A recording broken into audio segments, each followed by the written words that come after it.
my perspective, we want the broadest pool of talent that we can get in our industry. And to attract that broad pool of talent, you need to be an inclusive industry. When you show people what it's like to feel their contributions on display and to see an interdependence happen between those trades, the pride of work value becomes what makes somebody go home and tell their kids about the industry. We're very lucky in that Freehold has a strong relationship with BuilIT. We share a lot of the same goals and aspirations for the real estate, construction, developers industry, as well as the LGBT community. So we've got a lot in common. I think in this environment, it's a time to stick together and for solidarity. To your point, that this is the time for solidarity and working out how we can unite and create one voice to create that change. There's some incredible organisations that are part of this. The reach, the impact that you can have, the cross-sector nature of those businesses as well. And it gives an insight to a much broader industry. And I think that's one of the great things about the built environment. Certainly in the UK, I always say that careers in the built environment are one of the best kept secrets.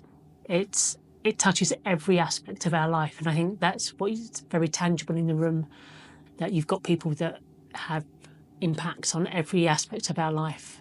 So we're all in this, we're all in this together, aren't we? So Paul Pendergast is one of my mentors, and I mentioned I'm one of the founders of BuilIT. So I think that this is our biggest event of the year. And I think that Founders Day really brings a ton of people together from all walks of life, from all types of the industry, all types of identities. And it's just a fun event where I feel like visibility really matters. As a gay Asian American male, I think that being here and being visible is amazing. And we're connecting folks to each other. And really, the founding of our group was smaller local businesses and connecting them to the big owners and the GCs. So I'm just really proud to be the co-chair of this event. But BuilIT is community. And when you come here, for me, it's like, coming together with family. And you can feel, and I know people are going to feel the love in the air for the community, for the people, and it's just kind of a different experience. One thing that I think inside companies happens is a group thing, right? Like, we are the best. We are the best, right? And I think something like this gets you that exposure to other potential competitors. So as a project superintendent and co-founder with Build Pride Seattle, what I'm seeing is a big change in how we're treating our operations and field personnel. On the job site, we have historically not given training to our field leaders. And so that would be our foremen and our superintendents. And by focusing on the training that they need to actually lead people, we're changing how people are being treated on the crews and an opportunity for them to actually see their contributions being valued, which in the long term not only changes team performance, but also really changes the perception of the industry. And so when you're thinking about how people have historically been promoted into those positions, it's been because they put the most wall in place, not because they know how to manage people. By bringing forward new skills to our field leaders that actually focuses on the stress and challenges they have leading people, we're able to build stronger teams, higher performance with things like psychological safety being built into how those teams communicate, higher ability to have learning behaviors, but also more people feeling included on the teams, which makes people want to come to work, which when you have a job site where people want to come to work and interact, then you have better outcomes in the industry. And so it's more than soft skills. It is teaching people how to be part of a team, and it's really tapping into that industry value of pride of work. And I would like to add on to that a little bit because it actually starts before the project's being constructed. We actually have that at the beginning of the pursuit process where we teach superintendents and project managers and executives how to present to an owner.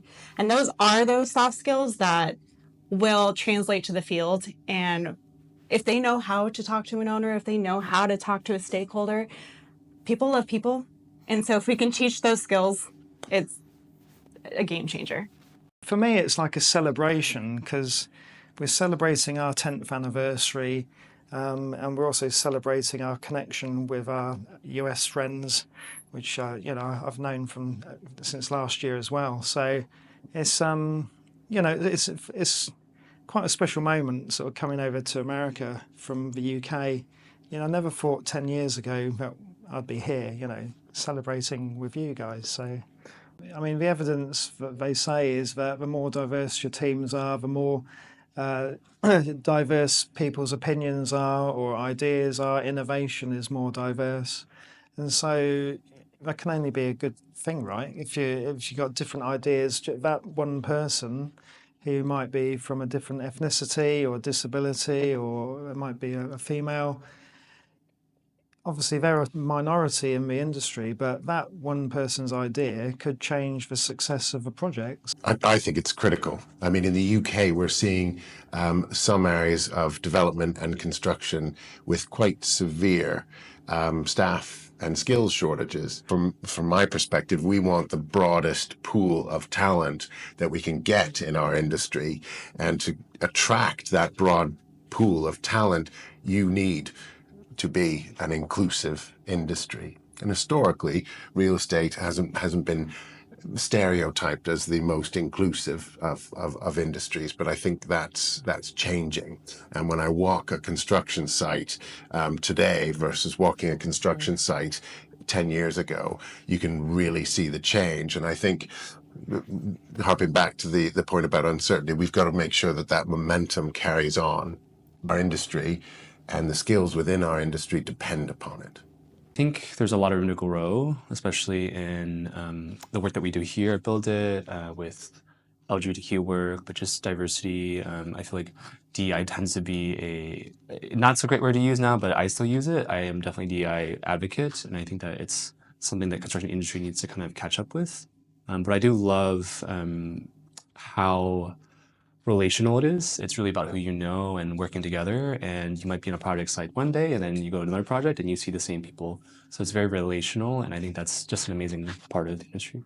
Networking is, the key to everything. It's the key to learning. It's the key to being a voice out in a crowd. It's the key to just really understanding what our industry is going through, and people that are within the community. You really need to be a part of these type of events to get a sense of belonging, and to also be able to be an advocate or an ally or a mentor or a mentee. There's just no other way to do it. Yeah, it's that thing about construction. You count the people in at the end of the day, and you want to make sure you count the exact same number out, which is all about safety. And if you are worried about your personal safety on a site, then that will detract you from picking up on physical safeties of the job you're doing. And that's the impact of having an inclusive site, really does have. So I think it's far-reaching in people's safety, which, to your point, when you've got a skills shortage, if you can't get people on site to do that, how are you going to attract talent?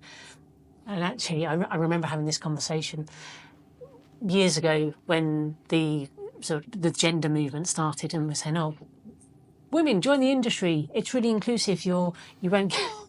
Do you remember? You'll progress at the same rate as your male colleagues. It'll be fine. And then I think it was about 4 years ago, I had a conversation with another senior female leader, and we went, "Are we selling a lie? Because we've said this, but has the industry really kept its word?" And that's what we need to make sure we're keeping our word, so that people are safe, that people can be themselves and thrive. Because we all know that if you're happy at work, you work harder, you enjoy work, you'll come back. It's all the impact, isn't it? Yeah, the best projects are always the ones where almost you get the scheduler sat next to the project manager on a big project, and you're literally the right hand man, woman, whatever, working together to get the project done. Because obviously the scheduler works with the design team, it works with the procurement team, the client, the subcontractors, the QSs, everybody. So you're sort of key to the whole job. I think trends I'm seeing are continued shortage of labor, as of course, as well as just the inflation of costs and materials. I think when I work with architects, for example, on design build projects, they are really looking to innovate and design their spaces that for the owner that are flexible. And I think that tends to be more successful because they're really working on innovation and really making sure that they're making the most of the physical space. So I think the architects are doing an amazing job of really kind of thinking progressively, thinking more innovatively on how to design the space so that it works the best for 3, 5 years, 10 years down the road. I truly believe that change in the industry is driven by how we set up our job site values systems. If we can create job sites where even the waterproofer who is there for 3 days feels that they have contributed something to a greater picture and that they are valued, they get a glimpse of what it could be like in the rest of the industry. And so it is really the responsibility and opportunity of our field leadership to be able to create that environment. When you show people what it's like to feel their contributions on display, for the electrician to suddenly start recognizing that the plumber has put work in place that enables their work, and to see an interdependence happen between those trades, the pride of work value becomes what makes somebody go home and tell their kids about the industry. So I think people are coming up with different ways of telling the story of construction. And I think, it's an interesting industry with some great people, and the stories need to be told.